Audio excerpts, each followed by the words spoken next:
I'm delighted to be giving the last lecture in this series on divas, but I have to say that when I first announced the topic of this series, I did get one question and reaction quite a lot, which was, is Julie Andrews a diva? Indeed, one or two people have been very angry with me about just including her, so I'm having to do something which I didn't expect to do, which is to address why I think that she's a diva, and I thought I would jump straight in with this one. So I give you an example from her debut film in 1964, you may have seen it, called Mary Poppins, of what I think of as an undoubted diva moment. Will we ever be able to see beyond the current observable universe? Oh, it's much worse than that. The observable universe is shrinking. If you want to know what are my odds of winning the lottery, you come straight to probability. Yeah. Because probability is all about how likely or not events are to happen. I think the chance of there being an undiscovered second species, very like humans, out there in the world today is pretty slender. However, and these are the pictures if you haven't seen them. I mean, New York was orange. The air was orange. They said one day out in that air was like smoking a pack of cigarettes. It had the same effect on the lungs as smoking a number of cigarettes. So people who'd never smoked in their life were suddenly going to suffer some of the same health effects. Any Further Questions is a brand new podcast from Gresham College, a place where we ask our speakers all of your questions that went unanswered following their lecture. Guests have included Ronald Hutton, Robin May, Chris Lintott, Sarah Hart, and Maggie Snowling. Any Further Questions, all episodes are available wherever you listen to your podcasts.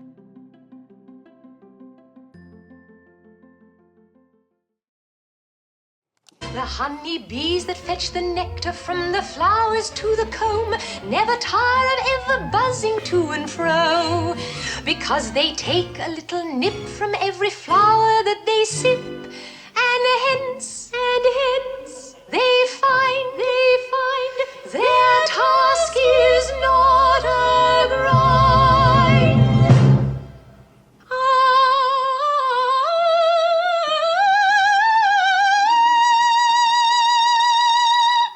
Cheeky. It calls to mind a kind of diva that we haven't looked at yet in the series, one that is less serious, perhaps, than some of the more heavyweight kinds of divas that we've looked at. And it reminded me of something that I saw quite recently, which was a famous concert that Maria Callas, one of the undoubted divas of the middle of the 20th century, gave in Paris in 1958. And in the middle of this very serious program of opera arias, she sang Rosina's aria from The Barber of Seville, which is a comic piece, and something about the personality of this performance reminds me of the Mary Poppins moment as a way to kind of contextualize something about their characters. So let's have a quick look at this clip.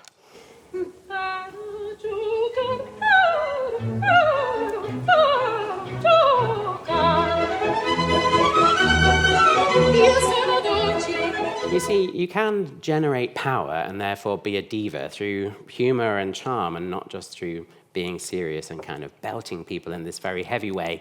And so if we return to my magic matrix of diva words, which I've shown in the previous lectures, this time I have turned all the pejorative words that we might associate with the concept of the diva red, because I think most of them don't really apply to Julie Andrews' public image, but most of the green ones do. She is talented and an idol and an icon and outstanding. And in her case, she has achieved this a lot through the lightness of her voice and initially through her coloratura singing and her high singing. And a lot of her early film appearances contain these moments where she shows off the top of her voice at strategic moments. So here's an example from a 1968 film called Star, which you may or may not have known. It was a big flop. And at the end of this song, The Saga of Jenny, she shows off how high she can sing. Anyone with vision comes to this decision. You mustn't make up. You mustn't make up. You shouldn't make up. Shouldn't make up. Never, ever, never make up. Never make up.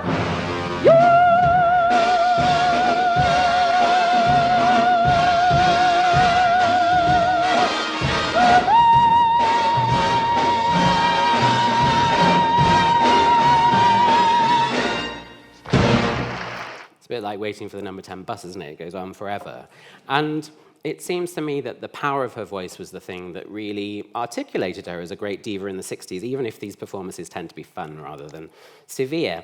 And even her most iconic moment on screen in the whole of her career strikes me as a diva moment, because although she's dressed in an incredibly plain way, there is something about the way that it's filmed, with a helicopter zooming in with a camera attached to it, and the way that the orchestra builds, thanks to a brilliant arrangement by Erwin Kostel, that leads us to have this kind of impact that, to me, only belongs to a diva.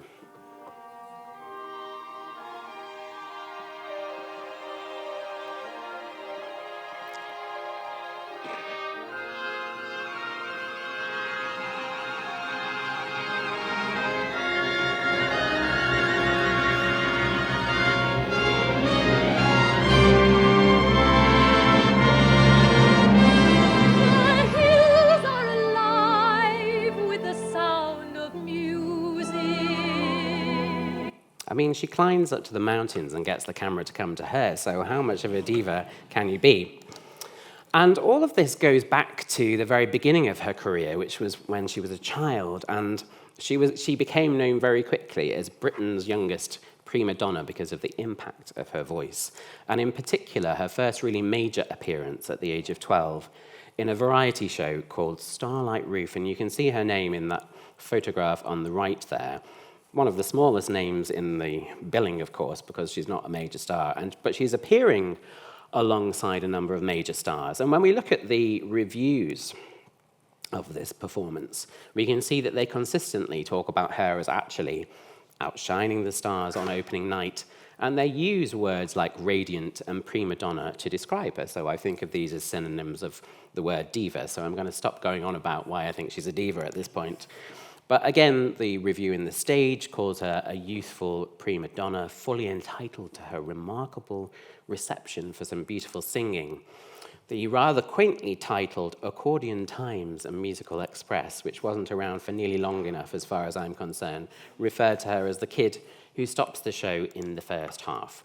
And I found this lovely column from November 1947, so a week after Starlight Roof opened, and it's been very badly scanned by the Hollywood Reporter, so I've transcribed it for you. And it begins, "Ever heard of Julie Andrews? Nope. Well, I guess you soon will. She walked onto the stage of the London Hippodrome where Vic Oliver's new show, Starlight Roof, was being premiered last night, sang in a voice of exquisite purity the Polonaise from Mignon, during which she reached F above top C and brought the house down. You see, folks, Julie is only 12 years old, and that's why she was the hit of the evening." Now, the following March, she went into a recording studio and actually recorded this little performance. So I thought that we would listen to some of it now. We haven't got all night, so I have very unmusically removed the middle of the song.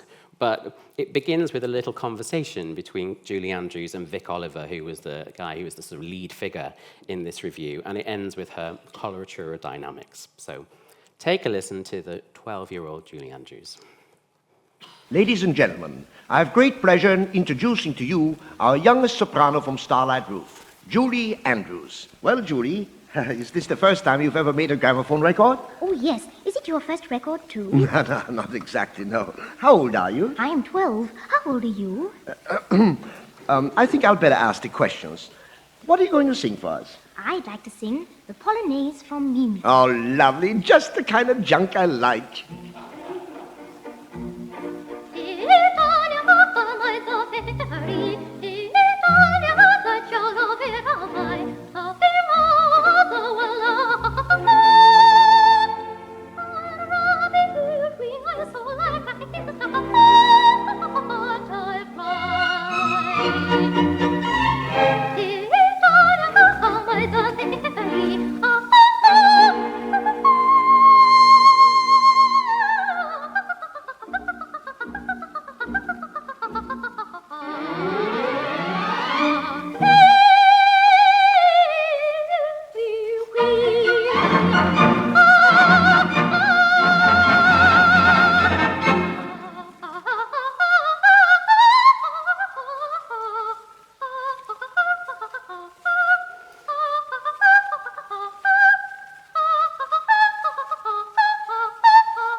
get away with this in the opera house. And indeed, she's not really using vibrato most of the way through that, which is very peculiar in operatic terms.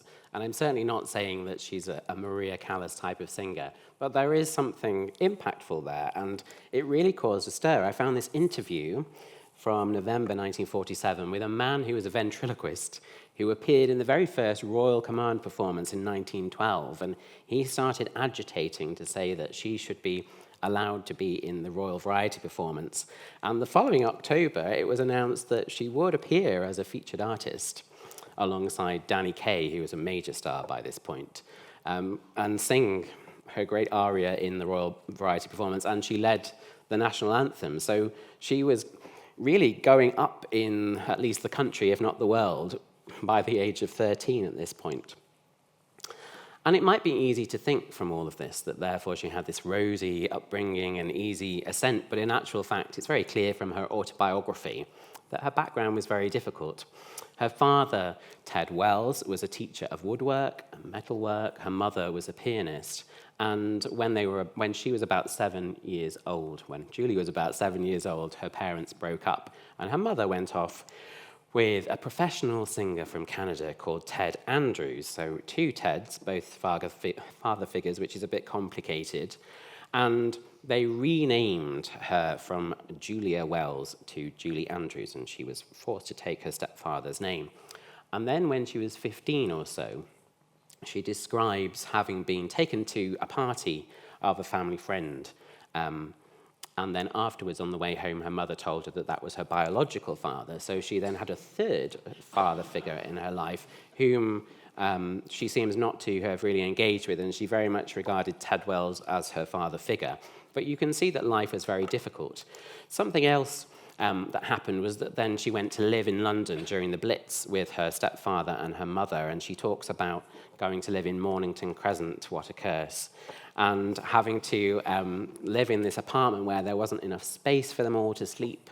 So a room in the basement of the building was taken over, some kind of utility room, and she describes how 2 barred windows revealed a wall mere inches behind them. The place was freshened up, but after the first 24 hours, we kept the lights on, she says, all night, as rats would emerge and creep along the pipes. So another difficult part of her childhood. And then she joined her stepfather and mother's act, and they started going around the country together, but eventually she was hired to do performances on her own. So, for example, when all 3 of them were in Blackpool, her stepfather and mother were appearing on the kind of end of the pier show, and she was appearing at the Blackpool Hippodrome Theatre in a kind of much more significant production. So this too caused some tension. She then started to encounter puberty and started to find that her voice was changing, and she said that I found I was losing the top notes of my voice and it was beginning to mature. So the white, thin quality that had defined her coloratura was becoming warmer, richer, and she began to worry, she says, since the little girl with the high voice image was still her gimmick. So she talks very vividly in her book about the kind of the difficult transition she had to make already at this point in her career when she was still a kind of a mid-teenager into a different kind of performer. And one of the things she did was to perform the first of her major musical theatre roles, which was Polly in The Boyfriend on Broadway. And what's noticeable to me, having rewatched all her films recently and thought about them all, is how often she has played a character who undergoes some kind of change and becomes somebody else, often quite quickly during the story. In Thoroughly Modern Millie, she stops being this prim Edwardian woman and becomes a flapper within about 30 seconds at the beginning of the film, but that plot point becomes a tension throughout the story, that the whole time she's pretending to be someone that she's not. And of course, in My Fair Lady, she's a flower girl, pretends to be a duchess. In 2 versions of Cinderella, she becomes a princess. In The Sound of Music, she goes from being a nun into a baroness, and all the rest of it. And it seems to me that this aspect of transformation is at the heart of her success as a performer, in that she seems to embody this sense of social mobility that a lot of the audience could feel. My Fair Lady was her really big breakthrough role in 1956 on Broadway. It ran for 6.5 years, although not with her. It got the best reviews of a generation. People said it was the best musical for 25 years. And so she had real impact here, did it on Broadway, and then came and did it in London. But famously, she was replaced in the 1964 Jack Warner film version by Audrey Hepburn, who was a bigger star at the time. And this is something that was discussed quite openly at the time, indeed by Julie Andrews herself, who went off and made Mary Poppins instead of My Fair Lady. And she performed quite a zinger when she accepted her award at the Golden Globes that year and thanked Jack Warner for not having cast her in My Fair Lady, because if she'd done it, she would have ended up not winning the Oscar and the Golden Globe for Finally, my Mary thanks to a Poppins. man who made a wonderful movie and who made all this possible in the first place, Mr. Jack Warner.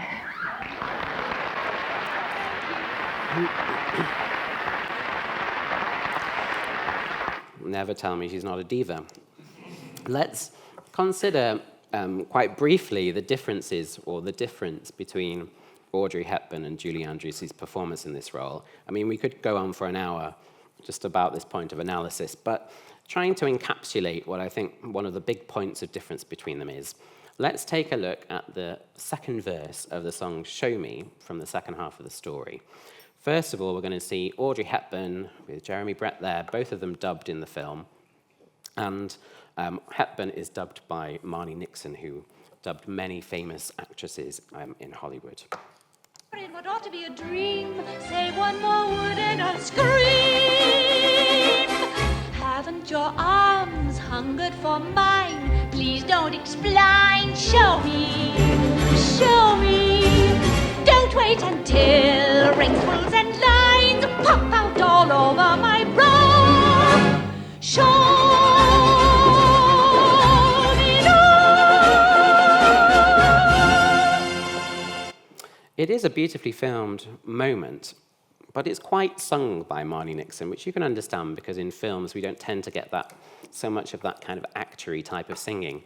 But if we look at Julie Andrews doing the same number almost around the same time, this is from a television special. Unfortunately, it's a bit too bright and overexposed, but you can still get a sense of how different her characterization is, especially from the point of view of her singing. Haven't your lips longed for my touch? Don't say how much. Show me, show me. Don't talk of love lasting through time. Make me no undying vow. Show me now. Sing me no song, read me no rhyme. Don't waste my time. Show me. Don't talk of June. Don't talk of fall. Don't talk at all. Show me. Never do I ever want to hear another word. There isn't one I haven't heard. Here we are together in what ought to be a dream. Say one more word and I'll scream. Haven't your arms hungered for mine? Please don't explain. Show me. Show me. Don't wait until the wrinkles and lines pop out all over my brow. Show me now.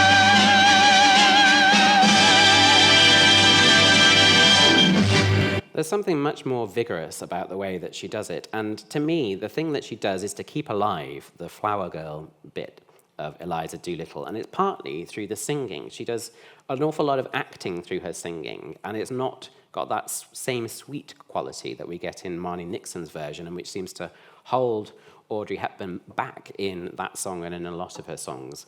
And one, I don't really blame Marnie Nixon at all. I think it's a very difficult gig to get to dub Audrey Hepburn in My Fair Lady, and indeed Audrey Hepburn is already kind of the Duchess when she sets out, so a very difficult task for her, whereas Andrews kind of understands this journey a bit more and manages to express it.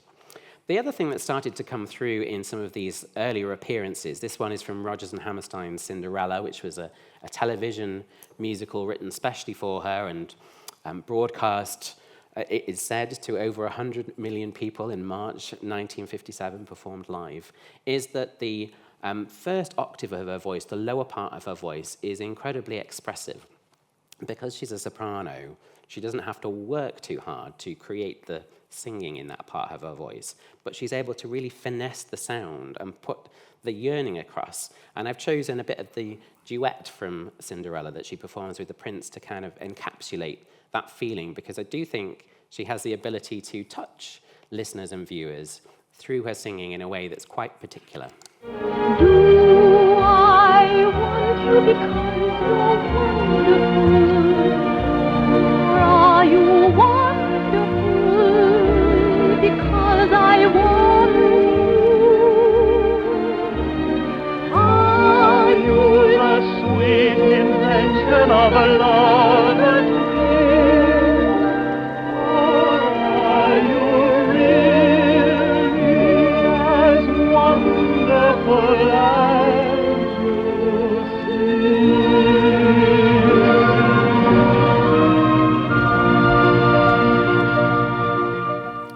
She went on to play more royalty in her next Broadway appearance, which was the musical Camelot. And as is well known, this was a very troubled production whereby the designer died before they even started rehearsing, and the director had a heart attack, and the writer ended up in hospital as well. So it was very difficult for them to refine a very difficult story at exactly the period where they needed to. But what's interesting is looking at the reviews of Camelot when it was in Boston before it had made it to New York, is that the audience is clearly reacting very badly to the spectacle of Julie Andrews as Queen Guinevere cheating on King Arthur with Lancelot du Lac because it was Julie Andrews. So for the first time, she was encountering the problems of her own image in doing what she wanted to do artistically.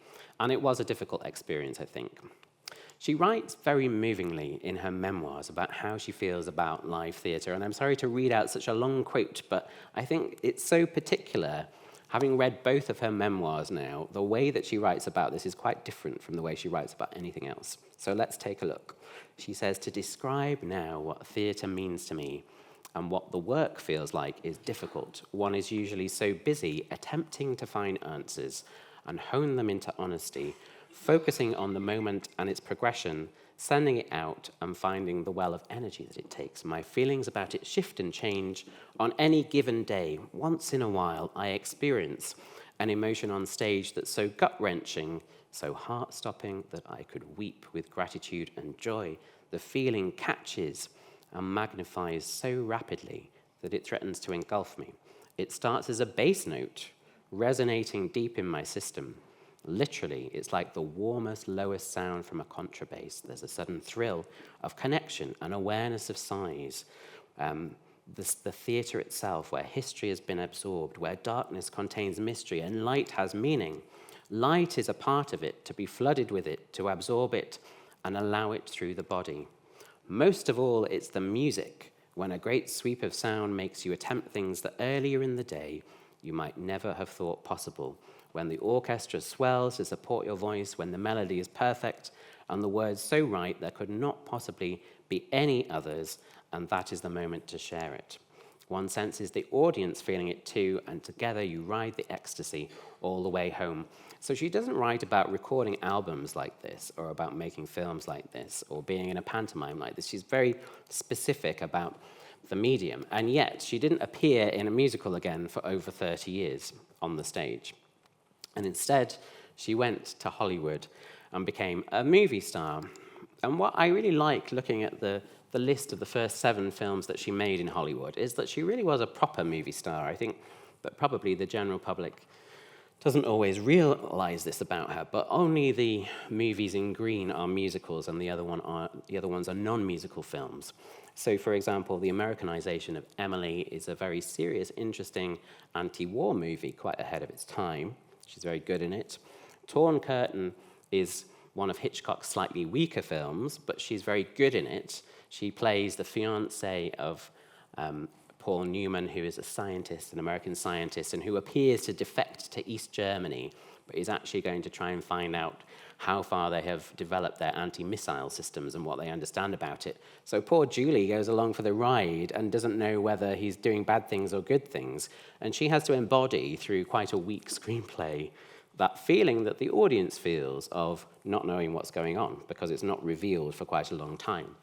But the one that really stuck with me rewatching all these films was Hawaii, which is definitely a problematic and not a brilliant piece of screen making. It's over 2.5 hours long in its complete version. And it's one of those epic 1960s Hollywood films that seem to go on forever. They've had so much money thrown at them that the story gets a bit buried. And it's certainly a problematic story in some ways. But there is a scene 2 hours into the film, which we're going to see a bit of, where she confronts the character of her husband. So her husband is a Calvinist missionary who's gone to Hawaii to introduce Christianity. Not at all problematic. And by this point in the film, the population has started to die off because of a measles outbreak. So lots of people die, and her husband takes a very hard view of this and says it was God's will that they died. And finally, Julie, who's been given lots of very passive scenes to play up to this point, speaks the conscience of the audience and kind of articulates the problems with colonialism. If I did not believe, I could not call myself a Christian. Then I will no longer call myself a Christian. I don't believe in your God of wrath. I don't believe Keoki's in hell either.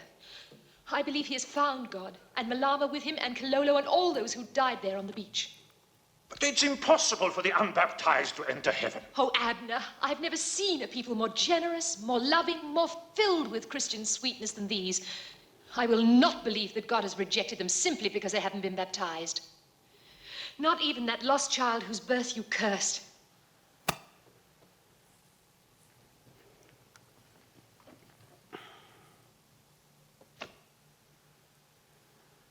These things are God's will, not mine.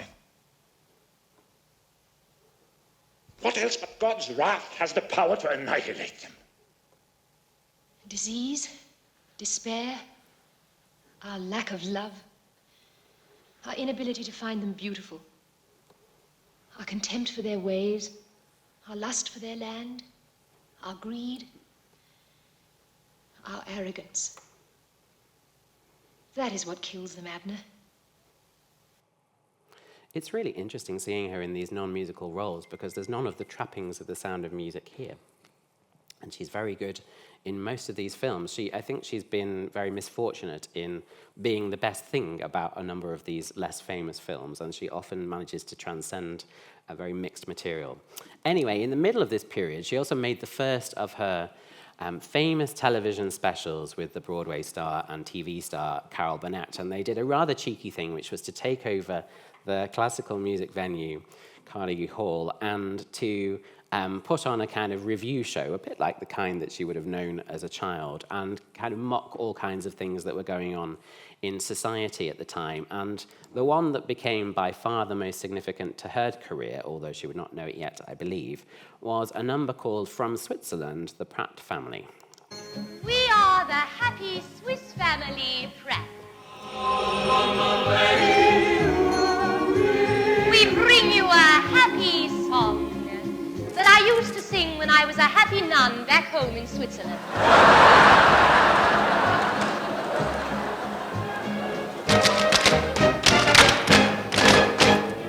Goat's milk and yogurt and good gluten bread, Puddings and starches and dumplings like lead. the things we like best are these. Pig's feet and cheese. And what this helps us to tap into is the fact that when The Sound of Music opened in 1959 and ran in New York, it was a big hit, very popular. It was by Rodgers and Hammerstein and Lindsay and Krauss, the great writers of the day.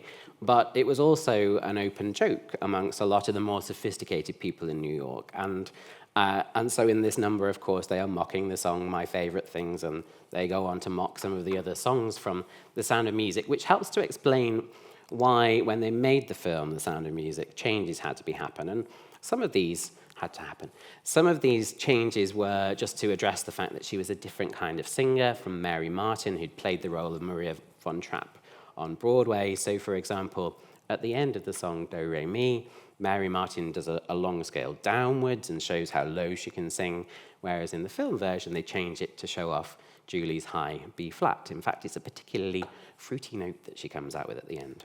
That will bring us back to So, do, ra, fa, mi, do, re.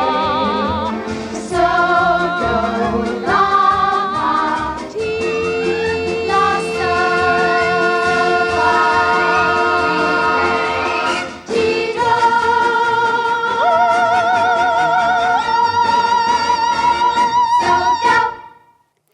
Such was the popularity of The Sound of Music amongst the public that there became this sort of fatigue of poor Julie Andrews.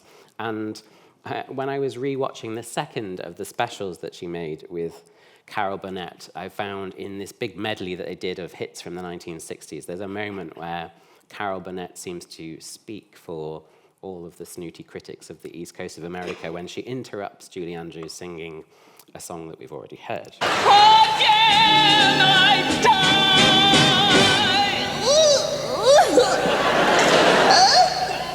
Now, Carol, dear, pull yourself together. It's just a song. I mean, remember, just a spoonful of sugar helps the medicine go down. The medicine go down. Medicine go down. Just a spoonful of sugar helps the medicine go down. I mean, she very successfully sends herself up here, but there is something about the "Oh, shut up" that seems to encapsulate something slightly wider culturally. To be fair, that the initial critics' reactions to the film The Sound of Music were generally quite negative, especially from the East Coast critics. Julie herself got generally positive reviews, but the film itself was completely reviled, and no one in the press thought that this was going to be a big hit, and so I wanted to show you some of the clips from the review. For example, in The New Yorker, "I felt myself drowning in a pit of sticky sweet whipped cream, not of the first freshness." And then there's a very famous review in a women's magazine called McCall's, where supposedly, and I don't know if it's true, but I suspect it's true, supposedly the critic was sacked from her job as a result of saying this about The Sound of Music. "It's the sugar-coated lie that people seem to want to eat. And it is the attitude that makes a critic feel that maybe it's hopeless. Why not just send the director, Robert Wise, a wire? You win, I give up." And the New York Times was unkind soon, too, and said the adults are fairly horrendous, especially poor Christopher Plummer.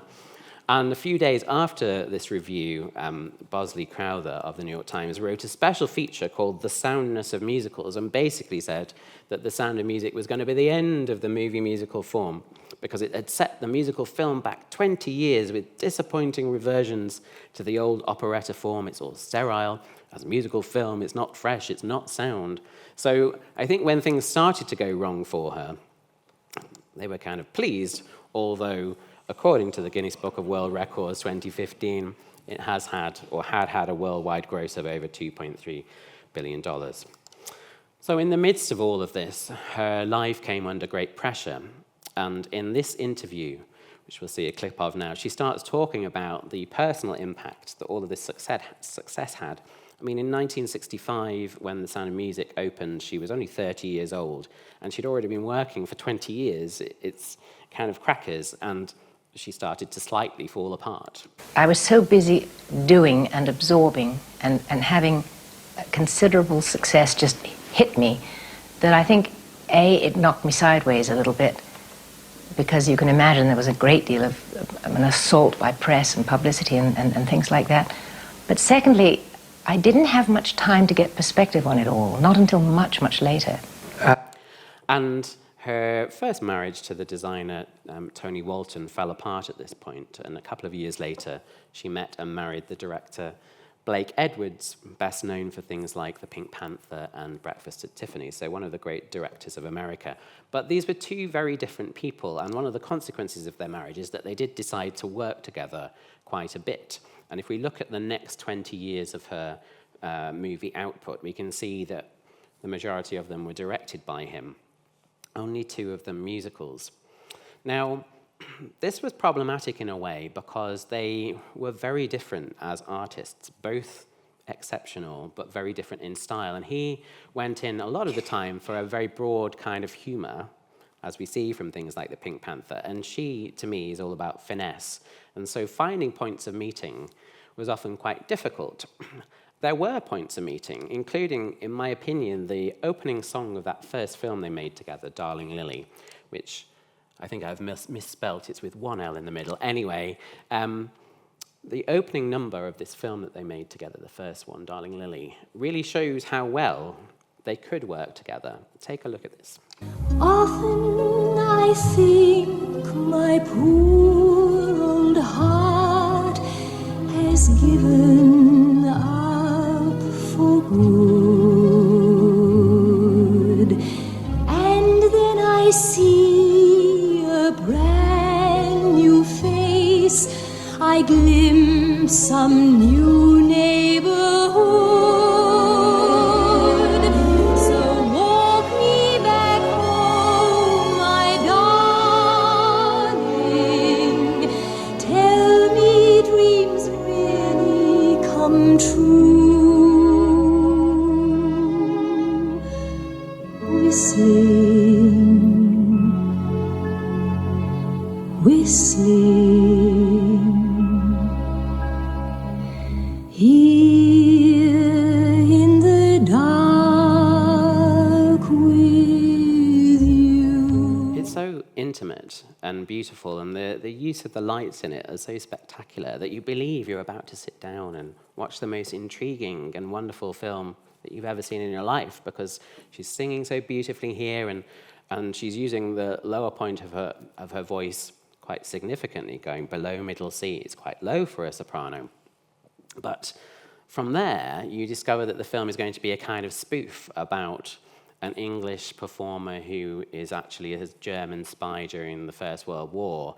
And at times it descends into Pink Panther type of humor and kind of unsettles the magic of what we're seeing there. It was a terrible box office disaster and critical disaster, and brought an end to her musicals for some years. In 1974, they made a thriller together called The Tamarind Seed with Omar Sharif, which is actually a very watchable film, as I reminded myself the other week. A very good film, but it's not an exceptional film and not an important film. And then after that, it was 5 years before she made another film, and she appeared in one of Blake Edwards' most iconic movies, 10, opposite Dudley Moore, who is the real main character of the movie. The problem with this one, as far as she's concerned, is that, again, she's exceptionally good and very sassy in the film, but she plays the long-suffering girlfriend, while Dudley Moore is obsessed in a rather predatory way with Bo Derek, and he's having a sort of midlife crisis, and she just is there on the sidelines getting a bit fed up. So, for example, we can see in this little clip how sassy she is and how much she stands up for herself, but really, I'm not sure how this is enhancing her overall image. First, I'm getting a little fed up at sexually emancipated ladies being referred to as broads. Second, I think a telescope aimed at anything other than the stars is an invasion of privacy and qualifies the voyeur as a peeping Tom, and there's a very good law against that. Third, the first two really wouldn't bother me a bit if you'd stop watching so goddamn much television and pay a little more attention to your bedroom guests. This guest in particular. Now, you want to argue or you want to make love? It's very good, but it's kind of how it's contributing to her image overall, I'm not sure, other than it shows she can be tough.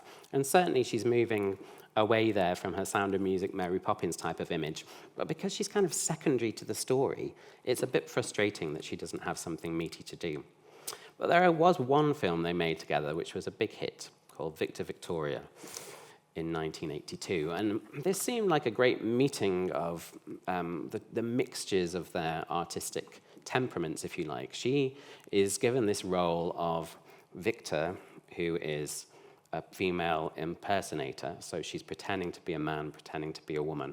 And it allows her to show off that lower part of the voice that we've seen developing gradually over these years of her career. And again, Blake Edwards employs the same sorts of filming and lighting techniques, especially in this song, Crazy World, that we've seen at the beginning of Darling Lily. So it's a bit like he goes back into his toolbox and brings out something again that worked very well, and this time makes a hit of it.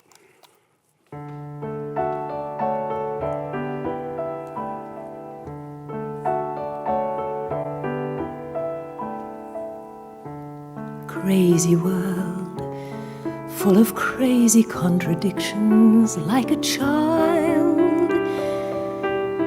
First you drive me wild, and then you win my heart with your wicked art. 1 minute tender, gentle,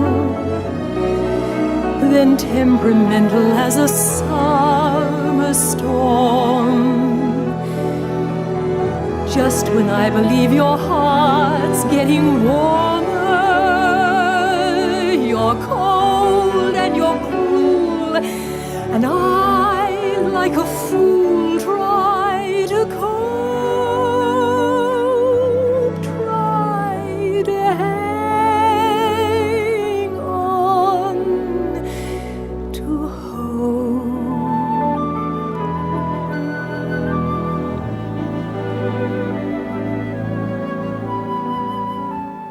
If my pitching is correct, I think she goes down to an E below middle C, which is very low indeed for someone that's famous as a soprano.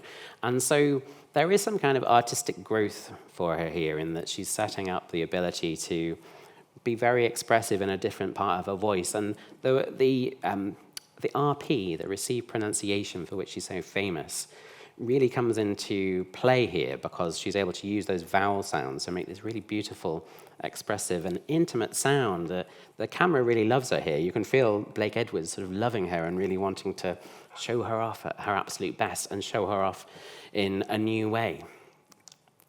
The two films that I have found most curious revisiting her entire output both came out in 1986. The first one was That's Life, which was the last film that she made with Blake Edwards, and which was completely improvised. He wrote a kind of treatment, so a description of what everyone should be improvising about, but basically they gathered a load of their friends and colleagues and made a film together, a heavily autobiographical film about Blake Edwards, and kind of covered up by pretending that Jack Lemmon is he plays an architect, but he's supposed to be Blake Edwards.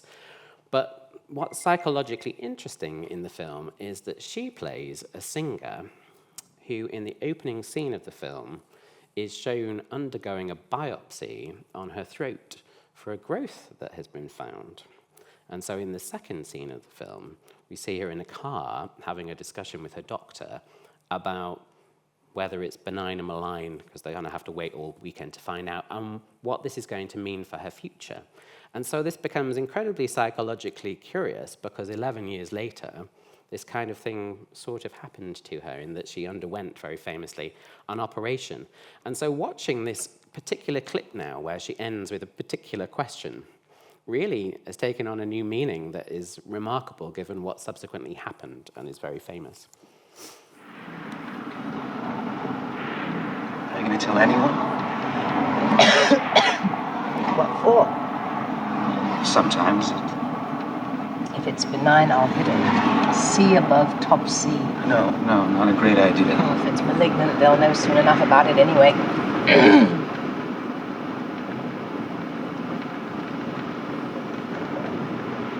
What if it is malignant? We'll talk about that when we know.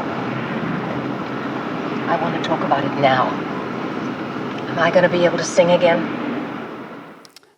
This question, am I going to be able to sing again? It just sits there in midair because, of course, this became the big question of the latter part of her career. The other film from 1986, Duet for One, which was based on a play, she plays a violinist who has been diagnosed with multiple sclerosis before the film begins. And the film is about how a violinist is going to come to terms with not being able to play the violin anymore. So both of these films ask the question, what is an artist who can't make art anymore? The fact that they were back-to-back and both filmed when she was 50 years old, it all seems psychologically rather heavy in hindsight, i.e. not just another film. It seems to have this autobiographical dimension. Before we get to her vocal crisis, she did return to the stage for two productions. First of all, in 1993, she was in a review of Stephen Sondheim's songs and got largely exceptionally good reviews. It said, For example, in Variety, looking and sounding as though it's been 30 days since her last stage appearance instead of 30 years, Julie Andrews is radiant in her return. So very good review indeed. And some of the songs that are allocated to her provide new opportunities to show off particularly entertaining skills. So for example, here is a song called Getting Married Today. Pardon me, is everybody there? Because if everybody's there, I want to thank you all for coming to the wedding. I'd appreciate you going even more. I mean, you must have lots of better things to do, and not a word of it to Paul. Remember, Paul, you know, the man I'm going to marry, but I'm not, because I wouldn't ruin anyone as wonderful as he is. Thank you all for the gifts and the flowers. Thank you all. Now it's back to the showers. Don't tell Paul, but I'm not getting married today. This is someone having a nervous breakdown on their wedding day and sort of remembering it in a very tense way. And I guess that they felt that since she had managed supercalifragilisticexpialidocious, she could manage that one. And then the big return to the stage was the stage version of Victor Victoria from 1995. So she had turned 60 in this one. And this was the final big production of her career. And it did cause her problems in the end because of the fatigue involved. But the filmed version of it, it was filmed for Japanese television, and you can get it on DVD now, reveals that she's still incredibly expressive down there in that lower part of her voice. Living in the shadows, hiding from the sunlight, hiding from the one light that might help to guide you. So she was still very much Julie Andrews. But during this production, it ran for 20 months. It took a long time for it to make its money back. And although she did have some holiday time, she started to miss some performances towards the end of the run because of vocal fatigue. And as she has talked about in many interviews, they found a problem in her throat, and her surgeon advised her to get surgery. And as is well known, this led her to lose her singing voice, and it became a big issue that was discussed widely in the press. They settled out of court. The figure has never been confirmed, but it was said to be something like 20 million was how much she was given as a settlement. So a really difficult moment for her, because she was not able to end her singing career and her artistic career on her own terms. However, in October 2000, so now 65, she was invited to host a concert on Broadway called My Favorite Broadway, The Love Songs. And so she was just introducing everything. And at the end, Michael Crawford came on and sang I've Grown Accustomed to Her Face from My Fair Lady. And the reviewer in Variety reports that after the end of the song, Andrews sidled up to him to utter, "The rain in Spain stays mainly on the plain." She then sang the vocal reply, on the plain, by George, she's got it, Andrews will sing again." A mere half dozen notes brought a capacity audience cheering to its feet, celebrating a comeback for that singing voice since botched throat surgery robbed the public of her glorious tones, and thankfully it was filmed. The rain in Spain stays mainly in the plain. I think she's got it! The rain in Spain stays mainly in the plain. By George, she's got it! By George, she's got it! Now once again, where does it rain? On the plain, on the plain. Where's that sunny plain? In Spain, in Spain. And this shows us how context can have such an impact on an audience, because she's hardly doing anything. She sings sort of 3 or 4 notes, and yet because everyone believed that she couldn't sing anymore, she was still able to have that impact, and everybody cheered and stood up. So even now, when she could no longer sing, and she never did properly sing again, she proved that she was a diva. Thank you.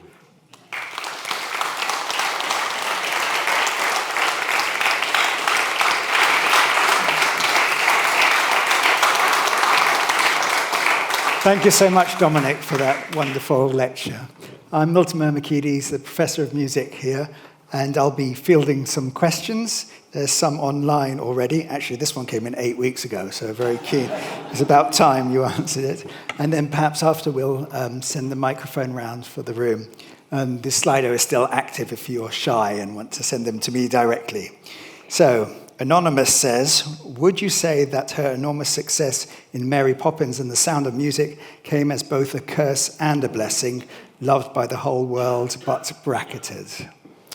I guess so, but I think at the time what happened was overexposure. So it wasn't so much that her image was necessarily set, although we saw a bit of self-parody around that specific point in that Carol and Julie duet. But I think the problem was that when someone is successful in several films in a row, it's not so much the image that's the problem. It's the problem is that people start to resent seeing, she's now in a Hitchcock film, and even the Hitchcock film did quite well commercially. It wasn't a flop. And so I think that it was that sort of fatigue and frustration, and people went for her. And also it must have been very difficult for her, as I said in the lecture, to deal with having been performing since she was a child and just never stopped. Going from being in the London Palladium pantomime and then in The Boyfriend on Broadway and then My Fair Lady on Broadway and then making these TV musicals and then making Camelot and then making Mary Poppins. It's too much success for anyone to really manage, it seems to me. It must have been just exhausting psychologically, and there's almost a sense of, did she lose a sense of who she was because she's just so caught up in being the public, Julie Andrews. Speaking of that, in her autobiography, you identified her love of singing live. She must have had enough power to choose those elements of her career, did she not? Why do you think she had such a hiatus from singing live? Well, she had a daughter after Camelot, so she had a sort of fairly short career break, actually, but had a daughter and then went and made Mary Poppins. And Walt Disney came to see Camelot and said, oh, come to Hollywood and make Mary Poppins. So she wasn't going to turn that one down. And I guess then the succession of offers meant, why wouldn't you make all these movies? And you can't be in both. And as we know, even today, often Hollywood stars want to be in stage productions, but then it takes up too much of their time and they can't make as much money. So yes, she did have the power, but... Thank you very much. Is there any truth to the rumor that she swore like a sailor on stage? On stage? Or... Oh, in putting it together, yes. Yes, she did. I mean, that's public knowledge. It's on the cast album, you can hear her swearing. And there are wonderful YouTube videos of outtakes of television specials that she made where she swears a lot. So yes, she's sweary, but probably charming with it.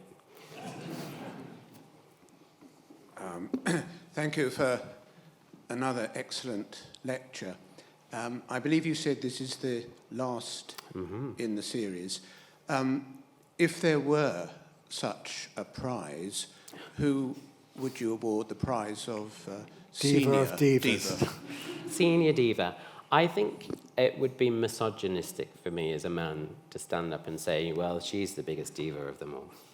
So, and what I've been trying to get at is sort of that all three of these women, and indeed any women in this type of profession, have a lot of texture to who they are, and that there's many different elements to who they are, and that they can be very different as women, but their performances can generate power for them as women.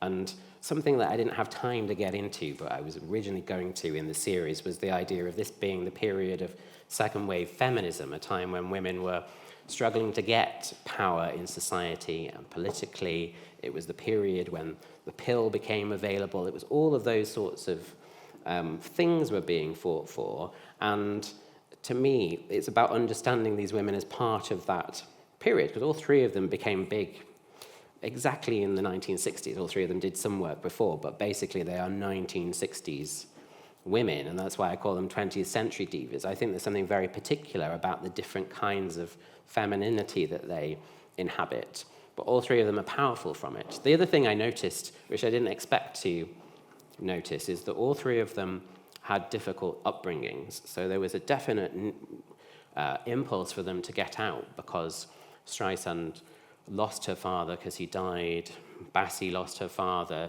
All of them were brought up by stepfathers or other people. Things were very broken. They weren't brought up with a lot of money. So that need to use their power for their voices for power and make careers and make money was common to all three of them, even though Julie Andrews and Shirley Bassey are completely different in so many other respects. And the other thing is all three of them had to stop singing at some point in their career for one reason or another, because Bassey had psychological problems around the death of her daughter, Streisand got stage fright, Andrews had the operation, and all three of them managed to get singing again.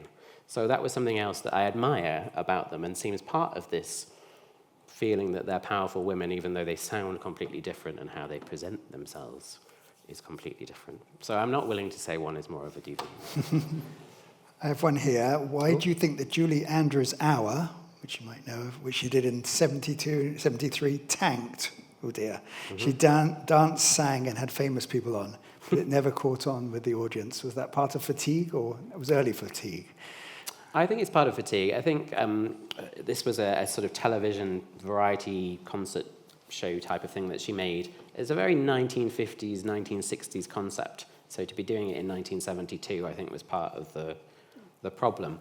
And I've seen some of it, and I think that the quality is very mixed, and she talks about that herself in her book, where, having to dream up an hour of television singing and routines every week for weeks and weeks is too much. So they probably would have needed to take 2 years to plan it and then execute it. I think there's something like 24 episodes, 22 episodes, so half of the year was taken up with making these specials. One of the common things that's come out in all three divas that you've covered seems to be a sense that sometimes not taking themselves quite so seriously, being able to send themselves up. Mm-hmm. Do you think that's part of the power of being a diva, do you think? Yes, I do. And it's where sometimes actually Streisand has slightly struggled with that. She's done it sometimes, but not so much. And I think it's about acknowledging how some of the audience feels. So by acknowledging that some of these things are said about them and then lampooning it, they're actually able to take back the power through that process. Whereas if they try to ignore that people are making fun of them or aren't taking them very seriously, then you sort of become more of a self-parody, whereas for her to allow herself to sit there and sing A Spoonful of Sugar and have Carol Burnett tell her to shut up, it was just clever, because it's acknowledging what people are perhaps feeling, even though the audience cheers when she starts singing the song and she had many admirers and followers. It's not the case that everyone turned against her. It's just, I think that she came up across problems with the press, and they were already after The Sound of Music when it first opened. So when she started making things like Star and Darling Lily that are objectively weaker films and not so coherent and maybe lack sparkle, then they were ready to pounce on her. So being able to laugh at herself, I think, was indeed a powerful thing to do. Well, with that, I'd like to thank Dominic for a wonderful lecture, a wonderful series, and we look forward to next year's lectures. Thank you very much.